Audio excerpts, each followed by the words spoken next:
Good evening, everyone, and welcome to the second night of the Allen Family Residency. This presentation is brought to you by the Terry and Jo Harvey Allen Center for Creative Studies. Tonight, Jo Harvey, Stage and Film, A Personal History. Stick around afterwards. Hit the Q&A button for any questions you have that come up during the conversation, and Jo Harvey will be around afterwards to answer those. And also, please keep in mind that this webinar is being recorded, so sit back, relax, and enjoy.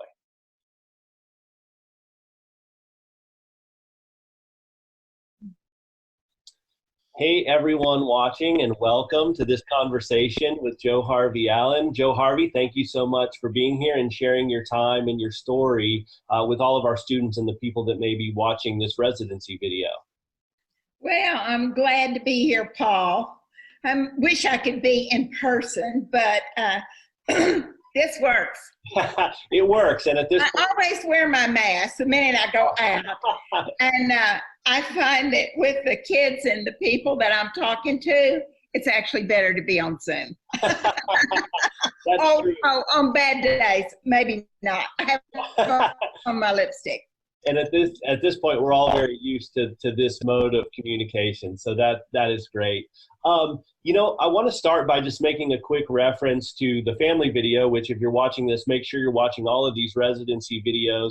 They all have a lot of information from each member of the Allen family. And one of the first real creative projects was the radio show, Rawhide and Rose. Right. How did that get started? What was sort of launched that, and describe kind of what the details of that was? Yeah, excuse me, Paul. I had a million bad jobs. I sold Dabbit door to door, 5-gallon buckets of soap. I went out there and I worked for the mafia, decorating their homes, their model homes.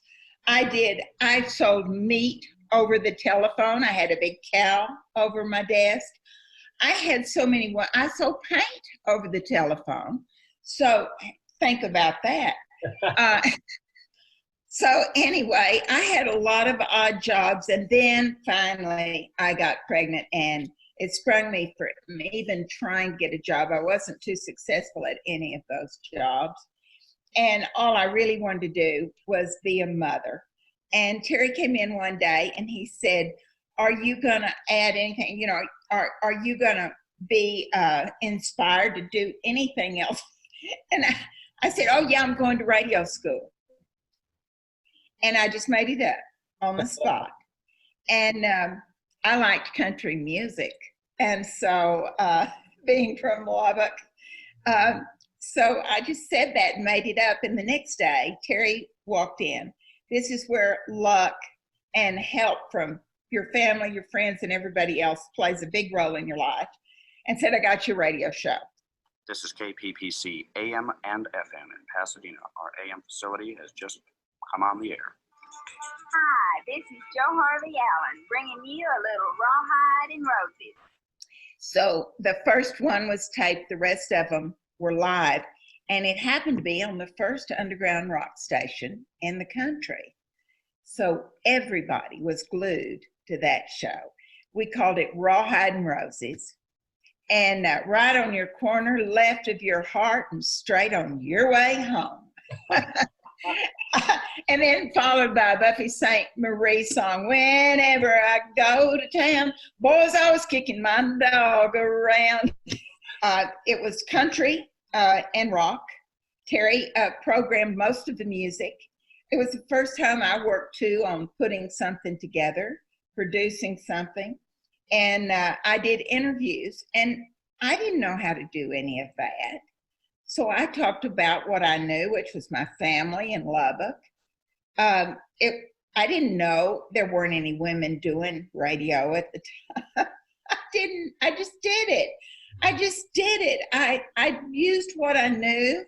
I talked about my goofy, wonderful family from Lubbock, and everybody was glued to it. Who in the world had heard a woman on the radio just like talking about Lubbock? So anyway, that was my first experience of doing something like that, of learning how to be on the air. And then I sort of got the bug, and I wanted to be a starlet.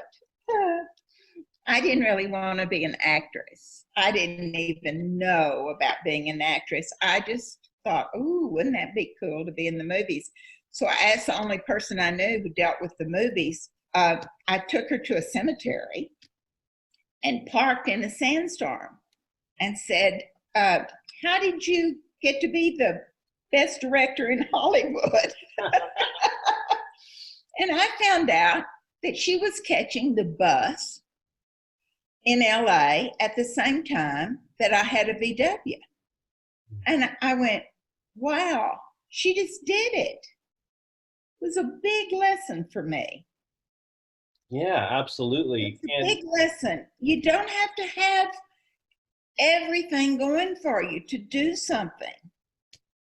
That it's that creative inspiration that can just drive you to get something done. That one thing I think that's real apparent from your career, and we'll get into more, is just the idea that you don't, if you're waiting for the stars to align, a lot of times you miss the metaphorical bus. Is that right? Most of the time. Yeah. And sometimes you got to dive in, and that's great from Rawhide and Roses, because like you said, you didn't have that formal experience of radio school, even though you told Terry you did, or that you were doing it, but then you just dove in and made it work. What were some of the lessons you learned in creating, and then working in theater? Well, from there, go after Rawhide and Roses, but what were some of those lessons that propelled you forward? I realized that, okay, I didn't know how to do the equipment. I wasn't a real DJ, but there were plenty of them around. So I asked them to do it for me. All I did was sit there and talk to everybody that came on the air. And sometimes, like I remember when Linda Ronstadt came on, we just giggled the whole time. But it was just natural. It was really me just being me, which has a lot of flaws. And those flaws, sometimes, if you're truthful about what you're doing, other people relate to it. So I think that was one thing I learned, is the first time I wrote a play of my own, I did it for an audience of one. I really admired her. She had done a movie called A Story of a Woman Who, and I thought that was brilliant. And she was a very well-known dancer. Well, I can bop, but twist. But nevertheless, she was the person I had access to. Yeah. So I worked for 3 days, and I did quite an elaborate performance just for her, using just things that I was already interested in and working on. And she said, you got to do this again. So when I really did it in the first real place, theater, I wrote them a letter and I said, I've scrubbed the floors over 1,000 times and I'm ready to move on. And they said, well, come on. And I thought I would do it once, Yeah. So and there's went straight to New York. So, that's how things happen. Yeah. And there's a certain level of self-assurity and confidence that goes into that, right? To sort of believe in yourself is kind of what I'm getting at. Yes and no. I was very afraid, and I had the really great advantage in being married to Terry, who has always been a really fierce, truthful editor. And when I showed him the first book I worked on, he said, that's great, now you should start over. When I showed him the first play I did, he said, I love it, cut it in half. So I learned early on to ask really good people for help and for their advice. And that's important, right? To be able to. Very important. I feel like a lot of time artists, and especially students, I teach filmmakers here at Texas Tech, and one of the things that they are, I tell them right at the beginning, hey, we're going to put our work up on the screen and we're going to let everybody give their advice and input. And it hurts to do that, because either you're making these things and it hurts to be criticized, but it's just such an important part of the process. It is so important. It's very hard to edit yourself. You might put something down that's fabulous, but it just doesn't add to what you're doing. You have to use that at another place or something. But and also I remember I did a play once and I called, just out of the blue, I called Martha Reeves. And I called her in the blue and asked her, would she sing at one of my plays? And she she said, honey, I said, I don't have a lot of money. And she said, honey, I will do this for you. I would love it. I'll come. I'll be in your play. You don't pay me a thing. And she stood up in the audience while I was burying myself on stage in her normal clothes and just stood up. Everybody thought she was just a person in the audience and just belted, this old town fills with sin. It'll swallow you in if you got the money to buy. And she just brought the house down. It would have never happened if I hadn't just asked. Yeah, absolutely. Yeah. Which is an important lesson, is to no matter how much you're questioning yourself, or if someone's really wanting to participate, you never know unless you ask. And so it's important to do that. You know, the woman I took to the cemetery, Joan Tewksbury, that led to her asking me what I was working on, and I had written a book and buried it under my bed because the publishers wanted a really terrible foreword that I wasn't willing to put on the book. And so I showed it to Joan, and she said, well, you've got to play. And that's when I had 30 characters in this book that I'd interviewed and worked on. I put them all together. I made a play out of it, which became a really good success for me. Just a little while before he got killed, he tried to talk to me, and I said no. I said, when I get on my feet and can take care of the kids, then I'll pull out. That morning he left to get killed. You know, that's something I don't have no guilt for, really. You know, only I just felt bad. But that morning he left. He tried to kiss me goodbye at the door, which I hadn't let him kiss me since the day the baby was born. And I said, no. I'm not going to kiss you. I said, just go. And he got out the door. He left his shirt and socks right at the head of the bed, which I didn't even touch. And then at that same time that I took her to the cemetery, she had come to ask Terry about possibly doing some music for a film. And I just said this. I was at a bicycle race in the mud with the kids, and she went with me, and my hair was wet, and you know, the kids' bikes were in the car, and we were in the rain and everything, and I jumped in the car and closed the door, and I said, I want to be in the movies. And she looked at me like I was out of my mind. That person ended up, years later, directing. Was the first director on my own theater pieces. She directed it. We took it to New York. It got filmed. And then I ended up doing 3 films with her. And we're still friends. You know, it was like from Mars to say, I want to be in a film. She must have thought I was nuts, but it got planted in her head. Well, Tweety, you ought to be ashamed of yourself. And girl, you get. Get on home to Mill Hill where you belong. Will is a nice boy from a good home, and you have no right to corrupt him. You little lint head. I knew the minute I saw you drive up here, you were up to no good. It's not what you think. I have eyes, and she's trouble. Me saying that to Joan, I hadn't really thought how many threads were connected to one person. And you think in your life, how many times you might have said to someone, I would love to do that, or I want to do this someday. And they end up helping you, or something else, someone else presents themselves or something. And you have to be working, but you don't have to be great at what you're doing yet. It's a process. Everything is a process. Yeah. And the first film, I was touring a stand-up review of characters I'd done in other plays called As It Is in Texas. And I was invited to do it at Fullerton College. Well, colleges don't normally have a lot of money.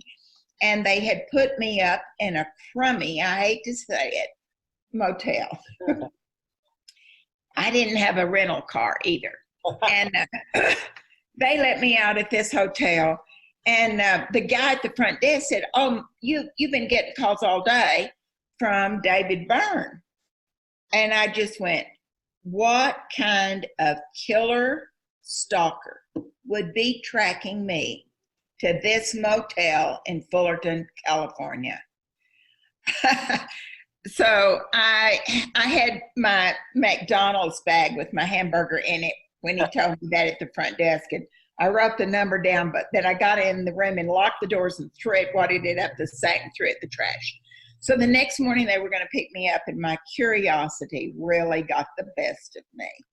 And I thought, who is this killer tracking me down? And I'm going to be safe because they're picking me up.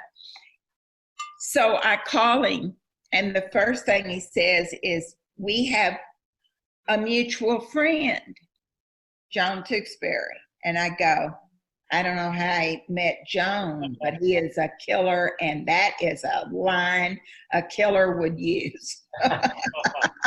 Stalker. Yeah. So I was pretty rude to him, and I wouldn't tell him where the play was, how to get there, or anything. And he showed up. He showed up with his wife and producer and these people, and he even had on a white suit. And me, I say, "What have you ever done before?" He said, "I want you to be in a movie." And I go, "What have you done before?" I still think he's a killer.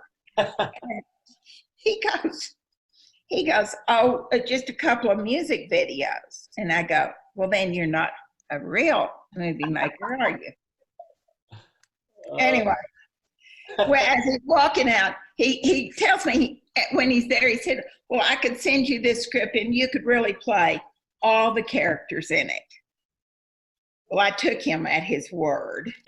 And he left, and as he was walking out the theater, everybody was sort of swimming, going, "Oh my God, that was David Byrne." And I go, "The David Byrne?" And I'm, "Oh, thank you for coming so far."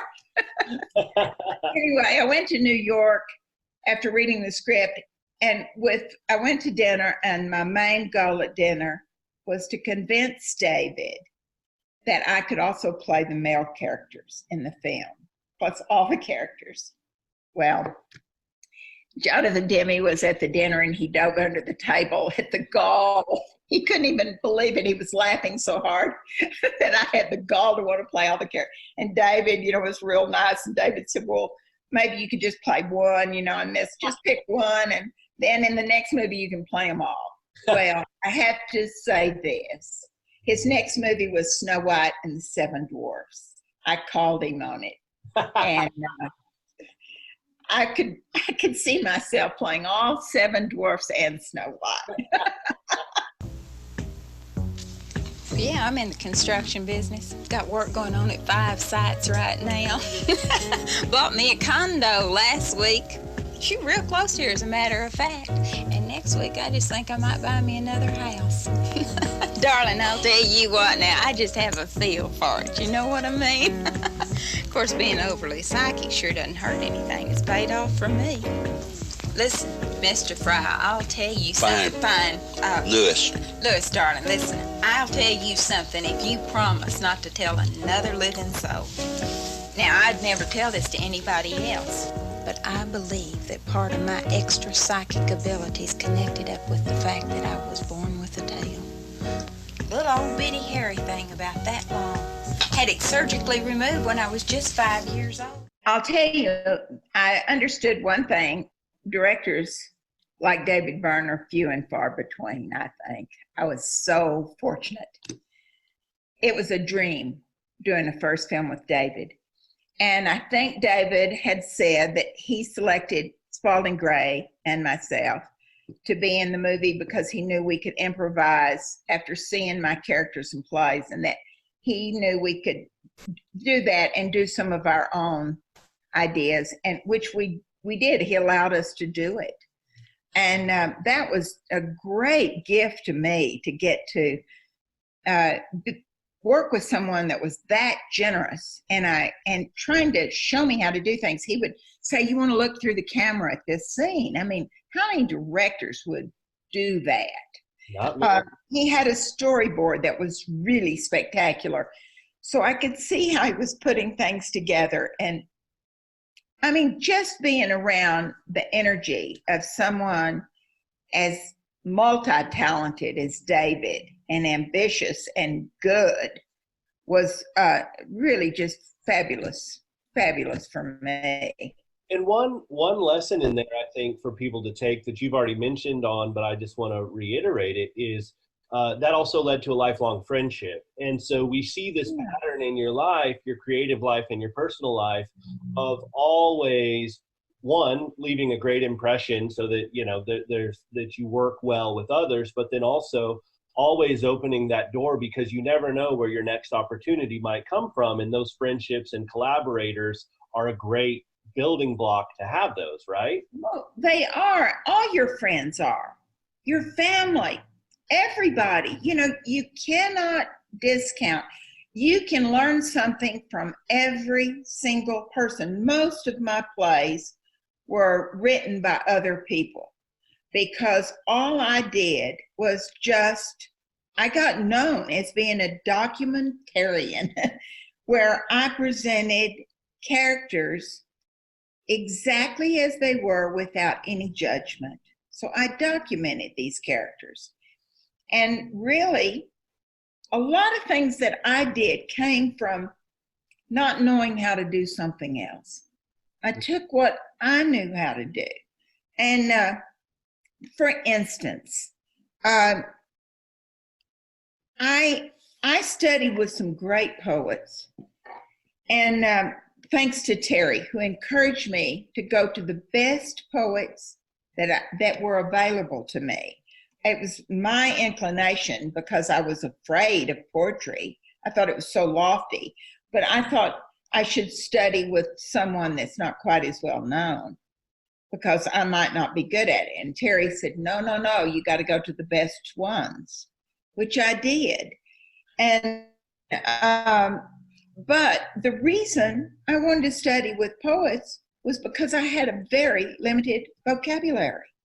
And I realized that because of that, I actually had a writing style. It was pretty limited, but it was direct. You could read and know what you were reading. You didn't have to use the dictionary. You know, I've just been very fortunate like that.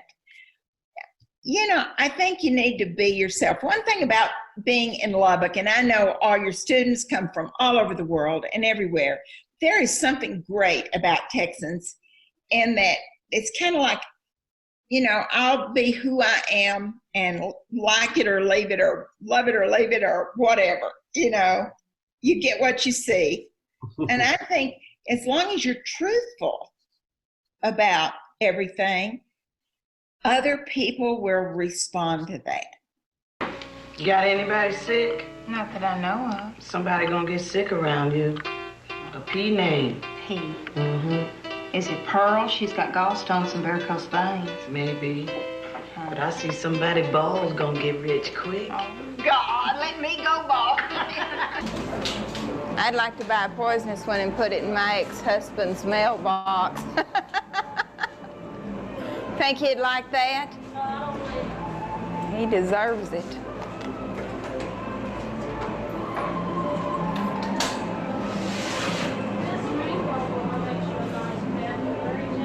Yeah. Now, I can't put that in with my poisonous ones. Oh, yes, ma'am, but It won't hurt the rattlers? And you know, I think that's one thing that's true of your work, is that you come through so much of it as yourself. Even though you're playing all these very different characters, there is this element of who you are that bleeds through the screen, or shows up on the stage, or comes through in the writing, that sort of signifies authorship, that kind of shows where it's coming from. But I feel like that's a positive aspect of it in the sense that, like you said, it shows, that style come through, but then also I think there's probably a lot to be learned for you as an artist too, as you develop that and grow That's with true.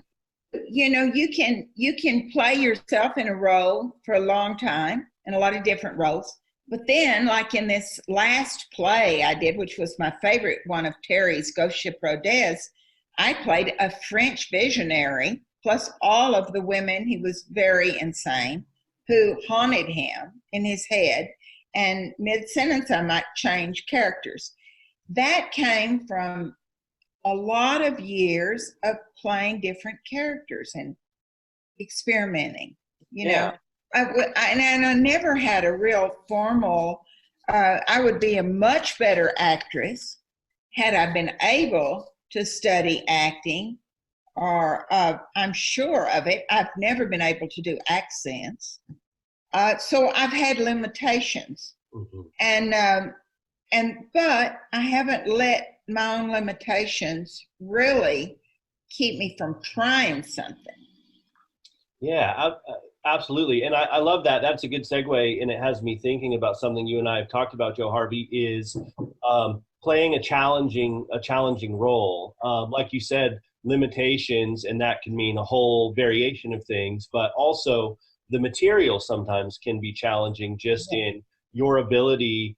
We're all human. We all have those emotions. And I know Ghost Ship was challenging for you, not necessarily because it was hard to do, but because some of the content, and you channeled that spirit, that is throughout Ghost Ship and the main character. And that was hard, right? And then I know in your Very hard. the most recent film that you were in was also a challenging subject matter in film. So yeah, so if you want to talk a little bit about both of those. Okay. There are times when I think it's really important to know yourself and what you're willing to do, and to say no to things. I've never wanted to do a series. I might next year want to do a series when my circumstances could be different. But just because of my own circumstances, it would make my life not fun. That sounds a little goofy, but I get you. I'd be having to work all the time. Anyway, it's important. So you're talking about the last play and the last film. The last play that I did, well, no, it wasn't the last one, but it was the last one of Terry's that I did. Was Ghost Ship Rodez, and about this French artist who really was brilliant. And I had studied, I'd read his book, and it's a big influence on many, many actors, his writing and his book. But he was very vile, obscene, and really mentally ill. So Terry wrote a play about him. And Terry gave me the play, and for me to read right before we would go to France to work on it, already set up. In a week, we were to leave for France. And I read the play, and I hated it. And Terry came after I read it and said, "What'd you think?" And I said, "Well, I trust you." So he knew I hated the play. They danced with him. They thought he was charmed with underworld abilities to raise the dead and predict the end of the world. His Indian guide was frightened of him. He called him El Brujo, the witch man.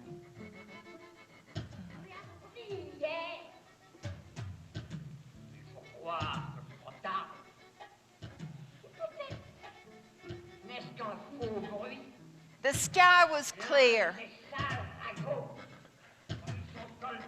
The moon was bright. So I went to France and in Lyon to work on the play, and we had weeks there to build and work on it. I couldn't memorize it. I couldn't do it. I would dreaded our sons hearing me say vile words. I thought it was nasty and horrible, and I couldn't find any redeeming reason to do it. Looming out of a beautiful white marble toilet, and behold, the fountain of urine overflowing. And so I honestly and truly was going to pretend to be having a heart attack because I thought Terry might divorce me if I bailed on his play. And so I thought, well, he'll just feel sorry for me if I'm having a heart attack. A medical emergency. Yeah. Is going on. And then one thing about me, I believe in fate. I believe in God. I believe in luck. I believe in just about every kind of help you can get from any direction. And an amazing miracle happened. And I saw a staff that was in this play that was supposedly this character thought was the staff of Jesus or the staff of St. George. Behind the sets, I saw it move 4 feet. And I realized that there was something to this play and to this character that I was trying to play and all these people that had haunted him in his mind. And I felt sorry for him all of a sudden. And I started in my head talking to this person who had died and saying, I'm sorry that you endured this. I get emotional. And it turned out I did the play, and it was the most redemptive, beautiful gift on theater that I ever was part of. And then I did a film that was, the film was about child abuse. And I played an enabler, a woman married to a Texas lawyer. And it was a low budget. And like the end of the play, I rewrote the whole last half of the script and tried to get the director to change her own, which she was a great director and really dedicated to her own film. Yeah. I really stressed over whether I wanted to do it. It ended up, I was very proud of the work, and I got my only nomination really for lead actress out of it. And, you know, it was just a low budget. It wasn't seen by too many people, but it got a lot of attention even around the world. And it was an important thing.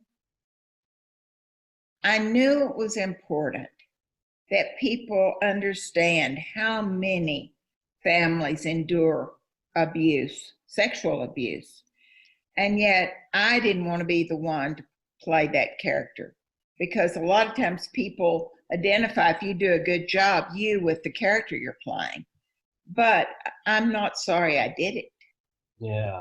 And two threads from that, Jo Harvey, that really stand out to me is in both cases, one of them sort of you know, miraculous or spiritual, and the other one just identifying with the need for that story to be told, is the empathy that you had for these characters, and then which imbued in a sense of importance for you to portray these characters. Is that true? Is that kind of what I'm getting? I think so. You know, I played a religious fanatic woman who was very weak and hid behind her religion to cover up the way that she was kind of not only endorsing just by her silence what was going on in her family, and how it affected all the children. And 3 of her grown children came back to confront the father and the mother. And so it was a difficult piece to do. Difficult for every actor who played a role in it.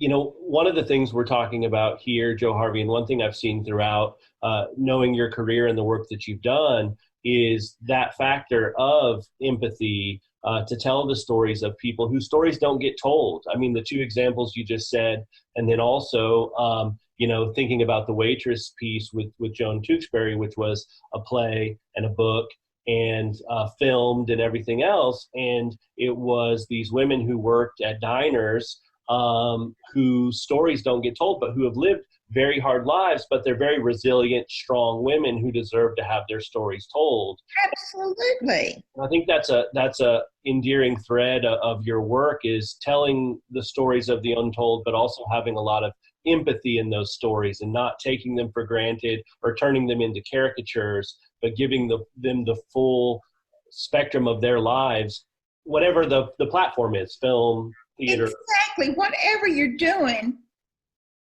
honor every person. Has, my mother always said, look for the good in everybody that you meet. And she also said, you're no better and you're no worse than anybody else.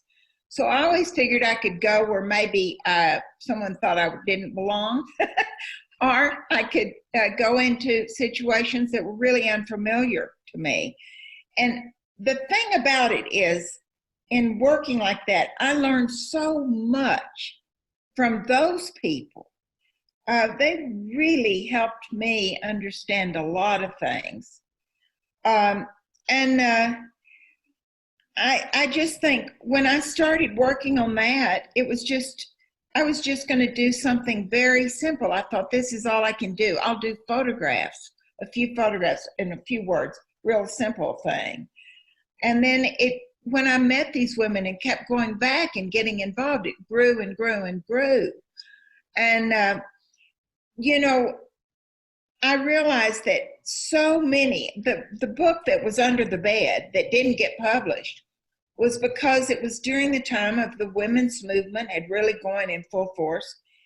And they wanted me to write a foreword on all of those women that basically said, these poor, downtrodden, overworked, underpaid women. No, there were women who had worked 40 years as a waitress and loved it. It was a blessing of their life. There was a woman who said, I was this valedictorian in school.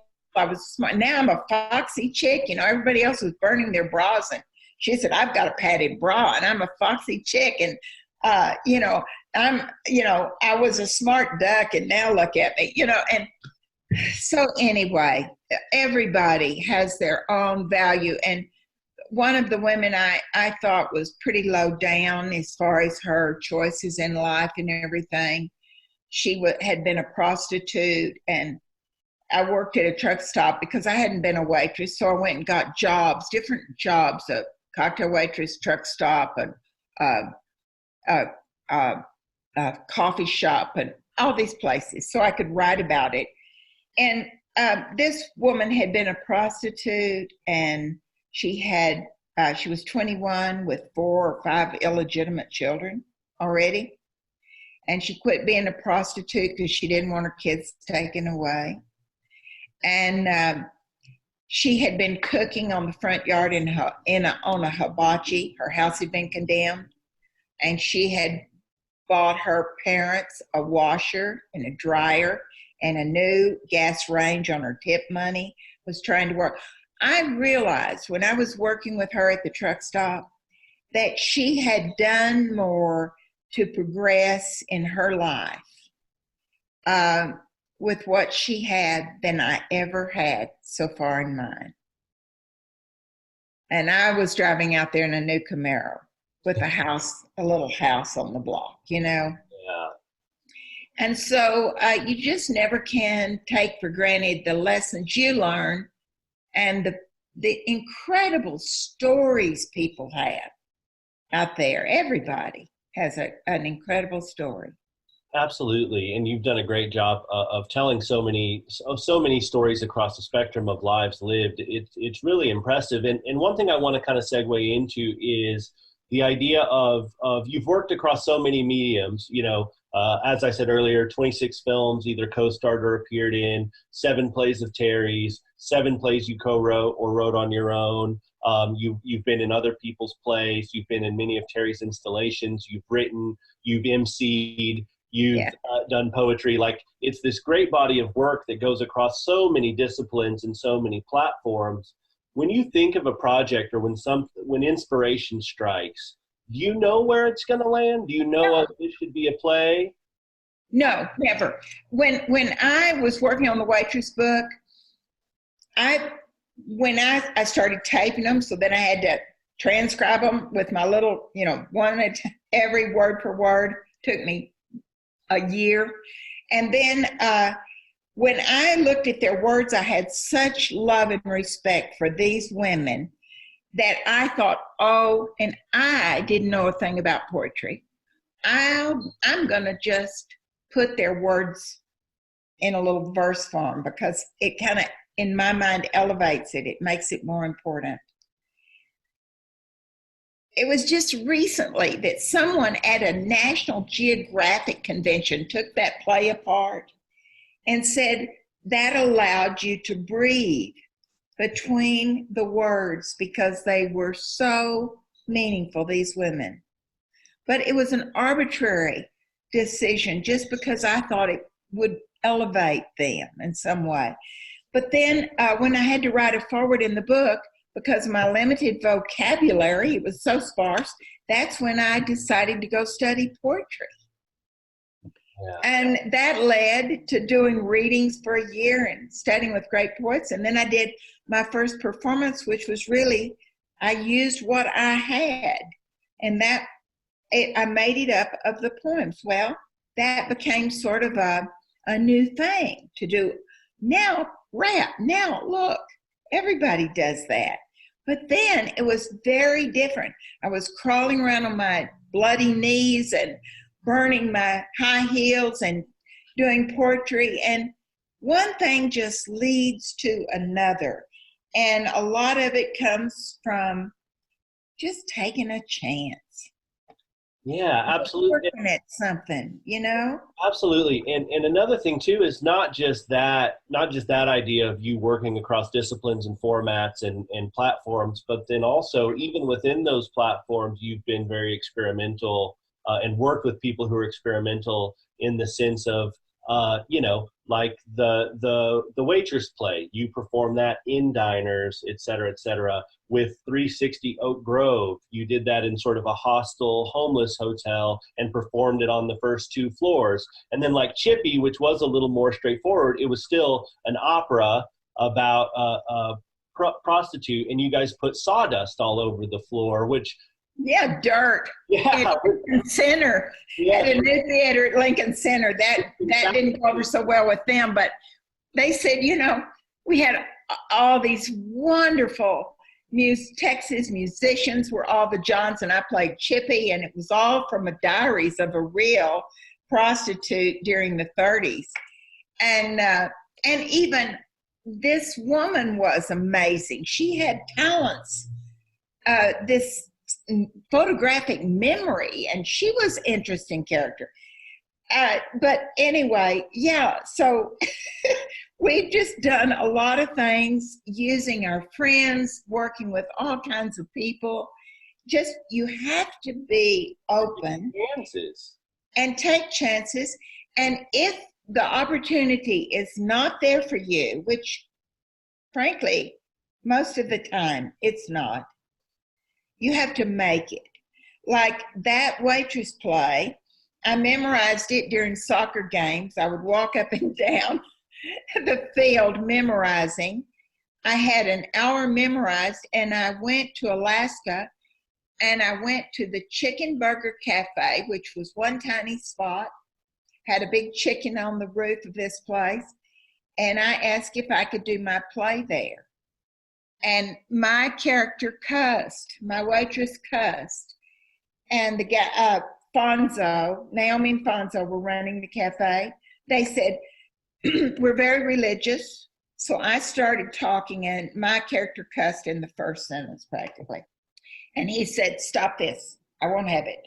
I won't have it in my chicken burger cafe.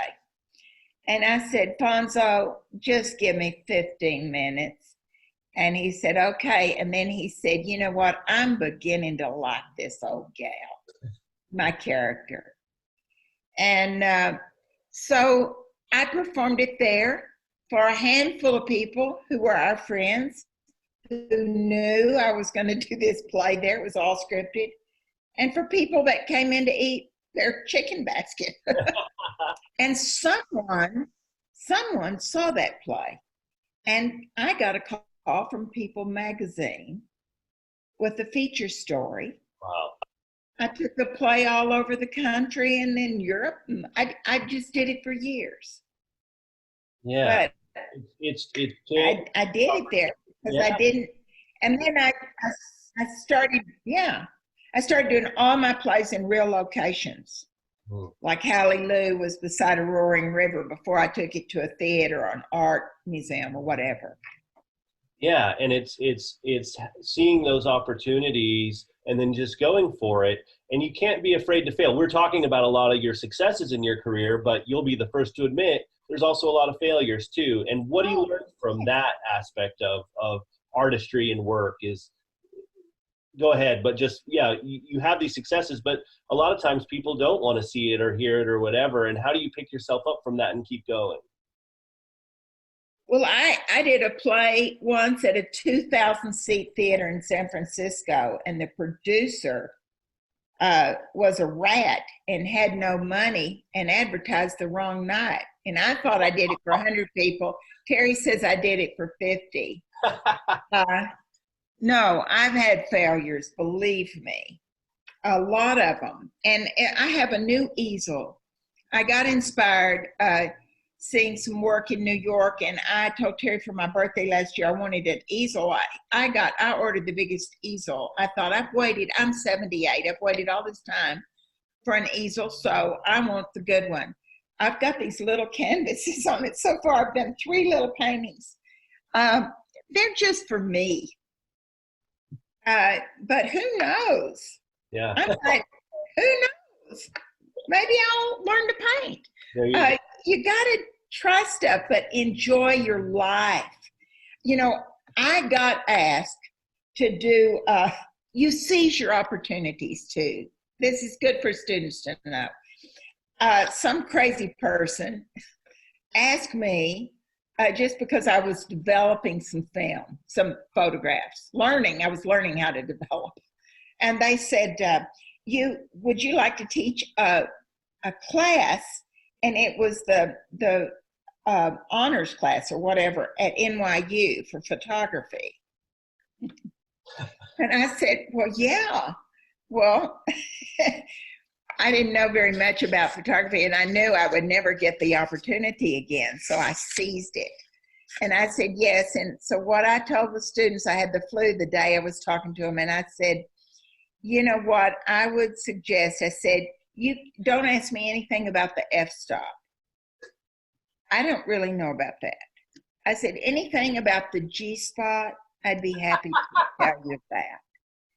I said, also, to be a good photographer, you need to have a good life. You need to go a lot of good places to take good pictures. And some girl said it was her favorite class. Well, it's certainly the easiest class and the most fun. I love that. But it's not, one thing I've always appreciated about you and really admired, Jo Harvey, is that you don't, it's not about that formal training. It's not about, you know, the f-stop and the speed and those. It's not about the, you know, learning all the methods of what goes into acting, but it's about having an idea and then doing whatever you can and working with people to bring that idea to life and relying on the expertise of others to help you see your vision through. Yes. Now, granted, it would be better if I knew how it'd be a lot easier for me to work on this book I'm trying to write if I understood my computer better. I am not putting down learning. If you've got a chance to study, and you've got a chance to do something, apply yourself. It'll make it better for you. But I'm just saying, don't be afraid to try. Don't be afraid to fail. And don't be afraid to ask someone really great to help you. They have nothing to lose. Sometimes people who are a little more insecure are more reluctant to help than people who have already achieved great things. They really want to help you. Absolutely. Yeah, and it's not just about you've told me about a lot of different things about the power of collaboration and friendship and working with others, about just going for it, seizing opportunity. And one of the other things that I'd like to touch on is environment. It's about the environment that we work in. And I know you're in your studio there in Santa Fe. Before I ask you to give us a tour, you've talked about the fact that some of the most productive times, and I think students can relate to this, is when you're in a little bitty place or a little space or a space that might not have been the most conducive to good work, and yet you've produced great work. You know, one example, Terry and I divided our garage when we were in school with masking tape. You know? And masking tape, one time Terry gave everybody in our family just masking tape for Christmas. It's a good thing to have. When we were working, Terry was working on the record Lubbock on everything, and we were staying at my parents' house, and we needed our own space for a studio. We rented a space at the Nameless Hotel because the person who owned it had a bit of a stutter, and the hotel really didn't have a name. Oh, wow.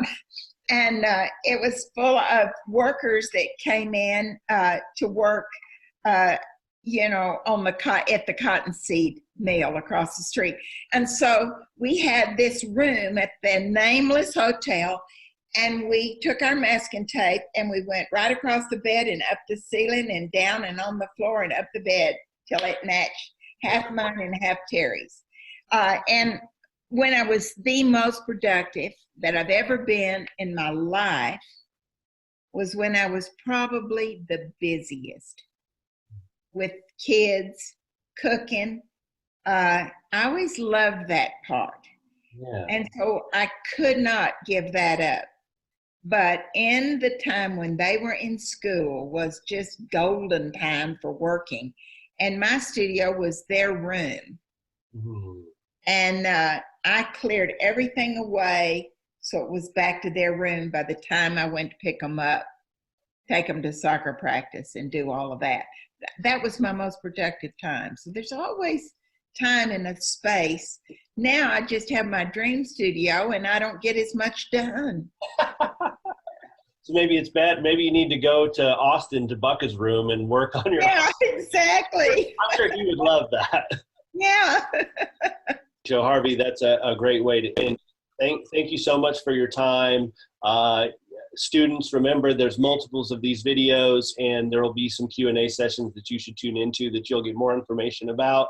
But thank you, Jo Harvey, for your time and sharing your wisdom and your story with us. Really appreciate it.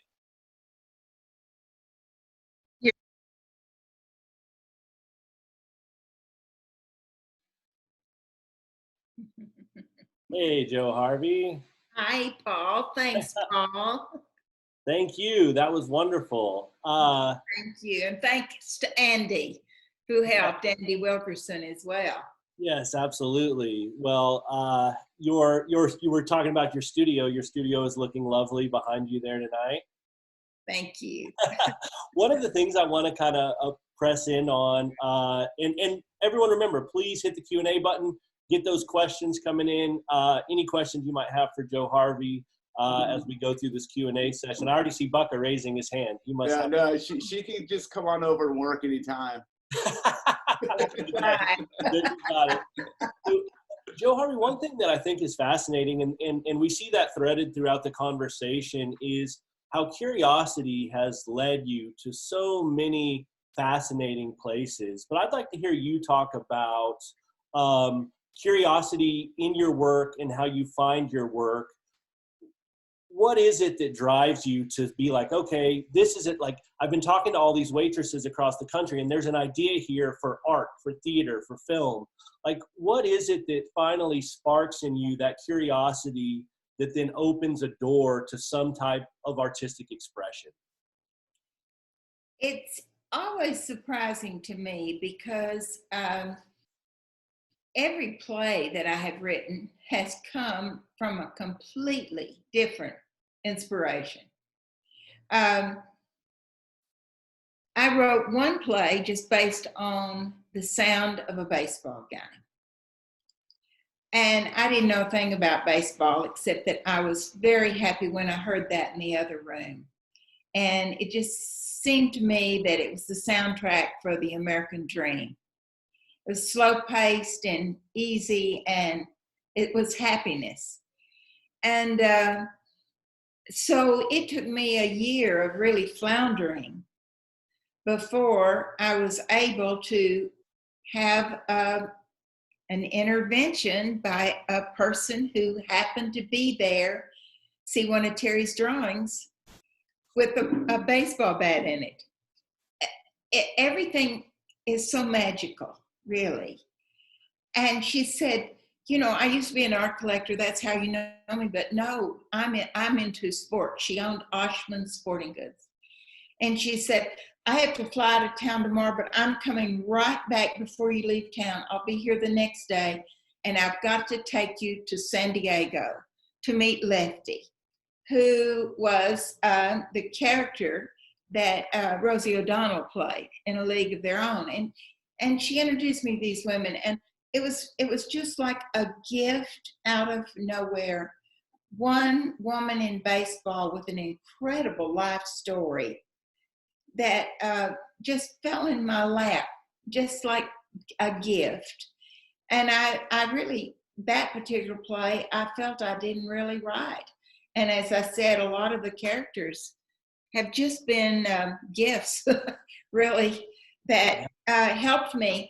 And another play, Duck Blind, I did. It was inspired by just sitting in a cafe. I remember the day, drawing the kids' room. And the play was about life without, when Terry was on the road and I was at home alone with the kids. And every play is totally, it comes from some other inspiration that just happens. You have to pay attention, you know. And I know that, you know, we've talked a lot about this. You're a documentarian, I'm a documentary filmmaker. We're both big talkers, but how important is listening to what you do? I think that's one thing that's kind of not discussed enough or not understood enough about how important it is to be a good listener and assert those skills in everything that you do. I don't think I'm a great listener. You are. I don't think you could do the work that you do if you didn't listen with such an acute ear. I wish I was a better listener and was a little quieter. But one thing, I think if you just have an appreciation for people and kind of the knowledge that you're about to get some wallop of a great surprise out of them because they're all so fascinating. I think if you're just paying attention, it's very helpful.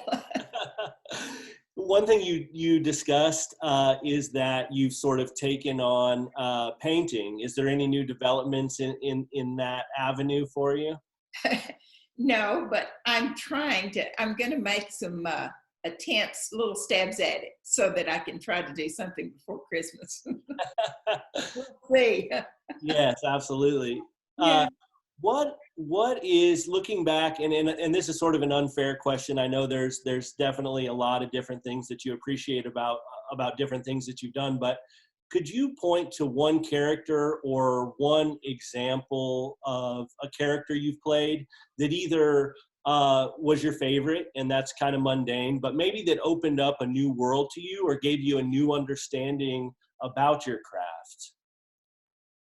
Well, I just have to say it was what was mentioned before was Ghost Ship Rodez. the play I didn't want to do the most. And that turned out to be the most meaningful, really beyond theater for me. And I think it stretched me as an actress, maybe more than anything I've been able to do. And, but was the most rewarding for sure. Jane Piercy asks, first she says, Jo Harvey, you look great. You are she says, you're a trailblazer for women by telling their stories. Can you tell us your view of how things have evolved for women during your lifetime?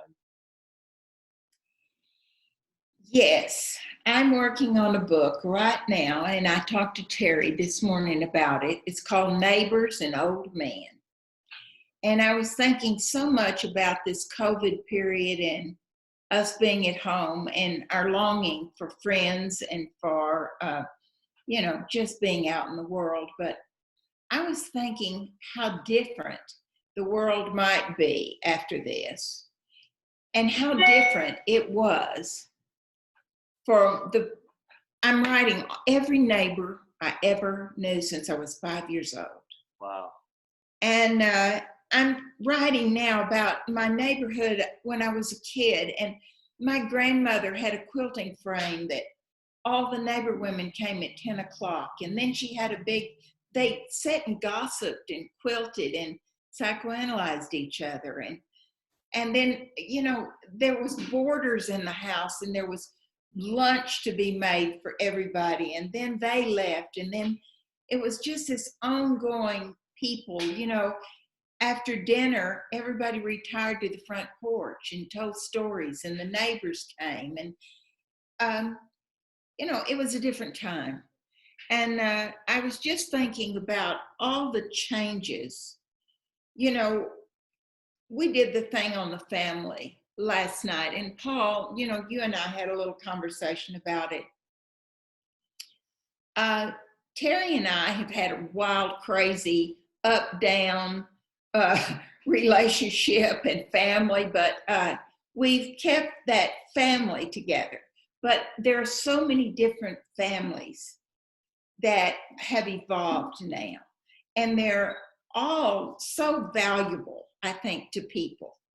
Because I think you need to form those close relationships. And I just think it's always evolving, like that family thing evolved. When I was first married, I straddled a line between being a girl from Lubbock. I said I was short white gloves and a girdle girl for the first 5 years. And then, I was walking around with my eyelashes on the bottom as well as the top. The last half of the 60s. And then came the women's movement. And, all I ever really wanted the most was to have kids. And I had this, I was getting a little bit of a conflict information because some of the women were not, I didn't feel they were supportive of me wanting to be a mother right then. And I didn't like the phrase that came into the women's movement that said women were apologizing, saying, I am just a mother. I thought that was a really unfortunate thing. Yeah. And at the same time, there's been so many wonderful possibilities for women. It's just been this gradual, just like movements for all kinds of justice in this country. It's just a slow moving train that keeps making progress, thank God. And so, there's, for every one of those things, I guess what I'm trying to say is whenever you make a leap forward, you leave something else behind. Mm. It just seems to me that's the way it works. Yeah. And, that 50s playing in the yard and laying out under the stars on a blanket with all the neighbors telling stories, that's a thing of the past. But then we go on to something else. It's always evolving like that. Yeah. And it's easy to look back and say, oh, that was perfect. Well, that wasn't a perfect time. Yeah. There were elements that were really beautiful, and there were really harsh, hard elements for a lot of people. So it's always evolving. Thank God, you know? Absolutely. And it's good to have that. What a great viewpoint, I think, Jo Harvey, to be able to notice that, because there is, I should say there are people who look back and say, well, that was the perfect time, and if we could only get back there. But that's a very narrow view of history and how it affects all of us, and not just those individuals or their experiences or their families, but how it affects the collective and all of us, I think is important to pay attention to. Exactly. Speaking of a past time, Carl Sanders writes in, Jo Harvey, although this is my first time to get up the nerve to approach you, we have a mutual acquaintance, your mom, Katie, we both loved very much. I watched your success over the years and know your parents would be so proud of your accomplishments, as well as Terry and the kids. Just wanted to say hello and let you know of our connection. I've shared many stories about you and your family, especially with my wife and children. How nice. Thank you. Great to hear from you. Yeah, and I always love going to your shows whenever you and Terry and the boys are back here, and any type of shows. It's so amazing. And Lubbock Lights is a great example when y'all did Lubbock on Everything, and you're an amazing MC. We talk about your writing and we talk about your performing, but you're one of the best MCs around. Except that I talk too long. But I always love that, to see people come up to you and Terry and say, hey, remember me from high school, or I knew your parents, or I knew that connection is so beautiful. And you guys handle that so well and are so appreciative of how much that means to you, to have all those connections all the way back here to your roots in Lubbock. What a rich, fortunate life to live as long as Terry and to have had so many, one thing, we've done so many different things that I think it's enabled us to be able to know so many people in different fields. That's very lucky, that we haven't been locked into a job where we went every day and just knew the people in that field, and I think that's been really a fortunate thing. Yeah, and it's a small world in a lot of ways. I know that you guys have talked about how there's so many connections, whether it's through music or art, that a lot of roads lead back here or lead back to California, and just those connections. And that's one thing that you all talk about and what you value is that extended family, even beyond the family itself, and how that continues to grow, not only with the family you have now and the friends you have, but then the ones you'll meet tomorrow. Yeah, I can't think of a single friend. I've been really pissed off at people at times, but I can forgive very easily. And sometimes I have this personality that something real bad, I'll have a big argument with Terry or something, and then I'll go, oh my God, I'm singing. What's the matter with me? I must be nuts. But I don't let go of my friends. They are too valuable. And I don't let them slip away.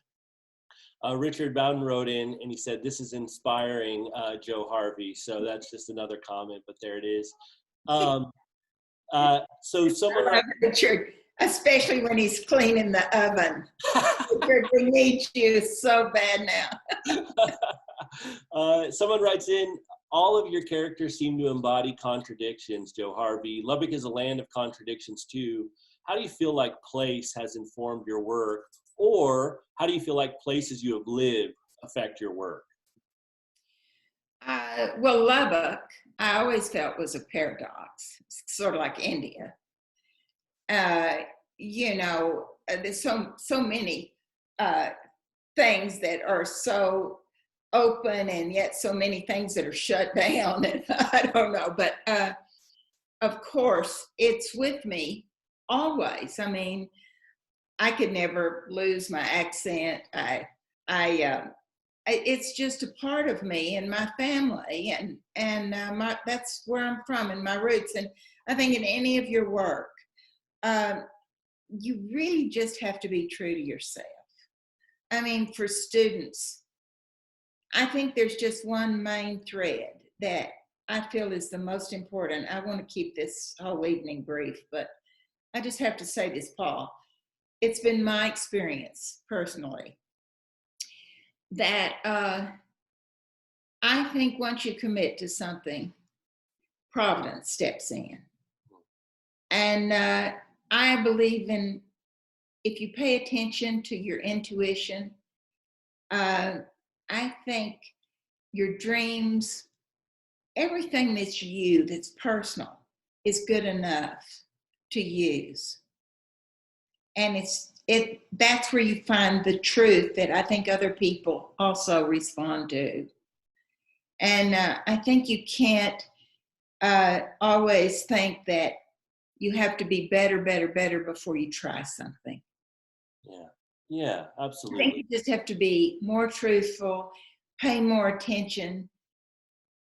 I believe in miracles, and I've seen so many incredible things happen that help you along the way. Without a doubt. So we'll make this the last question. I mean, I don't want to be too long-winded as I can be. You and I could sit and talk for hours. I already know that. Ann Rapp writes in, "Hi, Jo Harvey, your friend Ann here. Nobody knows more than me what a great storyteller you are." Oh, and a fabulous, wait. Ann, we're dying to see your new film. Oh my God. We need to be talking to Ann. Maybe we can bring her in here. She says, "Tell me about how you tell stories that are so rooted in where you came from, but you have lived your life in so many different places other than your hometown. Some people have to write from home, and some people have to leave home to write about home. Can you talk about that idea some?" And you are one to talk. I could learn a hell of a lot from you, I can tell you. She is a storyteller deluxe. Yeah, I ran away from Lubbock, and I felt like I had sort of missed the boat because I was with friends that I felt had been exposed to more than I had. You know, they would talk about coming home from school and there would be Duchamp or something, and I just went, oh my God. After about 15 years, I wrote a long letter to my parents, thanking them for what they had given me. And so I do think you have to go away sometimes to be able to write about that place with an appreciation. I think it helps. I think all students need to, we told our kids we wouldn't pay for college unless they left home. That was one way to get rid of them. Even though we stood in the drive and bawled and cried when they left, but yeah. But that's the thing. So now what I'm working on is every place that I have ever lived, and the surroundings and the neighbors and the people and what was going on in those times. And it's more about, and also the men all over the world, really. One man in Cambodia, one in Egypt, just old men that I had very brief encounters with that left such a lasting impression on me. So it's a fortunate thing if you can travel and be exposed to just so many different people and places. Yeah, and that, I said that would be it, but then of course it gets me thinking about things and about the role memory plays in so much of that. Just hearing you talk and knowing, and then hearing Ann's question, it's been you've lived more of your life out of Lubbock than you ever lived in Lubbock. Oh, but yeah. Yet it's still so real and so right there on the surface of what you do. How much of that is just that memory of what it was like to be here, and how much you know, how much does memory play in that as you are writing these stories or conjuring up characters? I mean, how much do you have to really draw on those memories?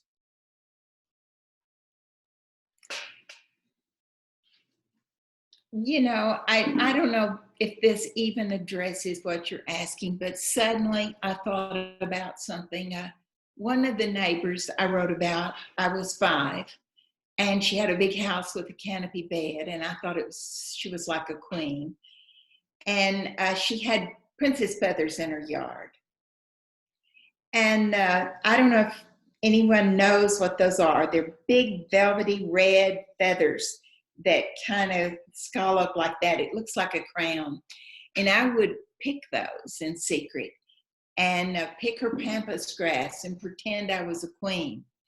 And I had a dream long after we lived in Santa Fe that princess feather flower was the muse. And the next morning, we had house guests, and they had left early, and they left a gift in my studio on my desk, and it was a fruit jar with a princess feather in it. And I'd never seen a princess feather in New Mexico. But it's just like you can find a muse in every corner, every place if you're looking, if you just pay attention, you know? Yeah, absolutely. That is a beautiful way to end the night. Jo Harvey, thank you so much for spending your time with us this evening. And everybody, thank you so much for joining us and taking part in this. This is the Allen Family Residency that's brought to you by the Terry and Jo Harvey Allen Center for Creative Studies.